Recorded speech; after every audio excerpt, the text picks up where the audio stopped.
I genuinely don't understand why so many people are wasting their time with certain things. I understand the whole living life part. I'm not talking about that, but for certain things in this world, it feels a bit redundant when you really think about it. We force ourselves to care about certain things for right now, only to be forced to accept the reality that it doesn't later on. Things like money make sense. You need money to be able to have more access. The more money you have, the more freedom you have, which that's an entirely different conversation. But that makes sense for this society anyway. When it comes to other things, such as I understand basic attraction, 100%. Everyone in the world wants their own, how do you say, their own eye candy to idolize and look at. And it makes perfect sense. I mean, it's just basic attraction. But when it gets to the line of you're overly viewing that, you're overly making that a priority in your life, that's when it becomes, I can't think of the word. My English is, be patient with me. I don't know. You know what I'm trying to say. It's too much. And I don't understand. It stems from insecurities and desires combined together. And we label it as a basic human want when in actuality that's not really a basic human want. The basic form of attraction, if you want somebody that you're attracted to, makes sense, but then all this extra things that are on top of it, it's the equivalent of getting a pizza and then putting pepperoni on it, and that's cool, but then you start adding all this extra shit, and then you just start throwing pineapples on that motherfucker for no reason, and you're just like, why? What was the point in that? You know? Like, it makes no sense. Like, I get the basic attraction, but you need to focus more on who you are involving yourself with. The fact that majority of the society is focusing on external things, I mean, it's no wonder why so many people are in toxic relationships. I mean, whether you're a man or a woman, I mean, you get with somebody who's toxic, but they look beautiful, they look good, they got this, they got that car, they got this mansion or house or whatever it may be, whatever your desires are, they have it. And then they like punch you in the face or beat you up, whether you're a man or a woman, and you're trying to make it work and trying to make it. You're not putting up with it because you love them. You're putting up with it because you're selfish. A lot of people confuse this. You're not putting up with it because you love them. You're putting up with it because you're selfish. You believe that you deserve to have and to keep this aesthetic of the person, this idea of the person, and you're trying to force them to become the idealism in which you forcibly put them in the box of, by the way. Sure, you thought that they were this person, but if you actually chose to pay attention to who they were instead of the attributes in which they had, you would have noticed the red flags, or let alone you would have not ignored the red flags. You wanted to be selfish, and of course, these things will make you feel as if more insecure than you've ever been in your life when you can't have this.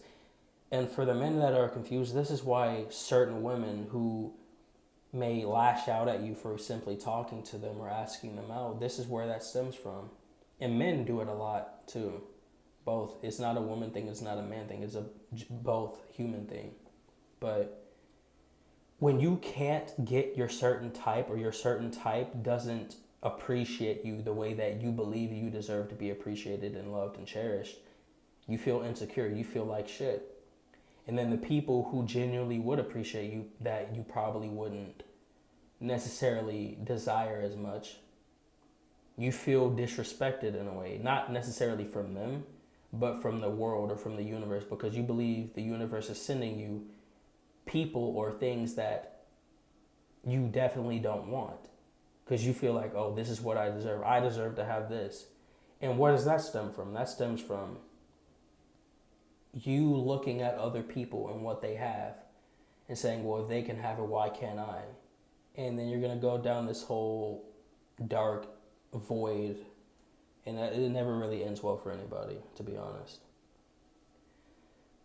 And that's what a lot of guys do as well, but they do it in a different way. They do everything in the world, everything in their power to get with a girl to get with a woman that's way out of their quote unquote league. They will lie, they will gaslight, they will do anything just to get with this woman. And when they get with her, they will do anything to have sex with her. And once they have sex with her, then they try to get her pregnant and try to get her to have a baby, try to play this character so she doesn't have to, abort the baby or whatever. Once she has their kid, then the mask comes off saying, okay, cool. She had my baby, I'm cool. Now she has a permanent connection to me at this point. That's where that shit comes from. They're lying their asses off just so you can have their baby. And then boom, once you have the baby, they don't have to pretend anymore. They won. Not only did they have sex with you, but they got you to have their baby because they fooled you enough to believe that they are a character that they're not. So now there's a permanent connection to that. And now you're angry at the fact that you had his baby. And now you're permanently tied. Women do that too, but just not as much as men. Well, obviously women can't get other women pregnant. You know what I mean?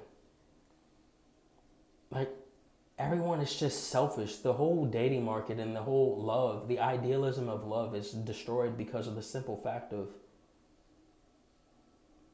all of you are selfish. To some degree, some more than others. Well, a lot more than others now. And that's all it is. That's all it comes down to. You'll treat somebody who genuinely loves you like shit because you want more, you want better, because you are not happy with yourself. It has nothing to do with anyone else. You're just not happy with yourself. Sure, you can blame it on your parents. You can blame it on outer things that happen to you, trauma, or whatever it may be. No matter what it is, whatever happened to you, it shouldn't have happened. But no matter what it is, there is a void inside you that makes you unhappy. It is equivalent of pouring water into a cup that has a hole in the bottom. You can fill it up, sure, but there's still a leak at the bottom. At some point, your cup's going to be empty, and it's only a matter of time before you need to refill up again. Refuel, that's the word. It's only a matter of time.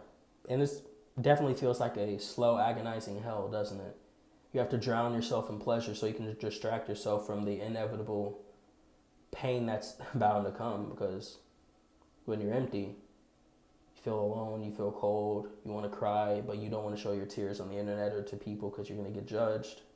You don't feel safe showing your emotions. Of course, it feels like an endless hell loop. It feels like you're already in hell. That nobody will truly understand it. The people who say they understand, they hurt you too, and it hurts more. You feel lost. You feel alone. Some people you manipulate, you control, you punish, but it comes from one singular place deep inside. You're alone and you hate it. And at times you're willing to do anything to get out of that. It's very tempting to lash out because it's so hard to just face and deal with that. But people don't know how to. But I like to challenge you. You do know how to deal with it. You just know it's going to take a lot more pain for you to endure.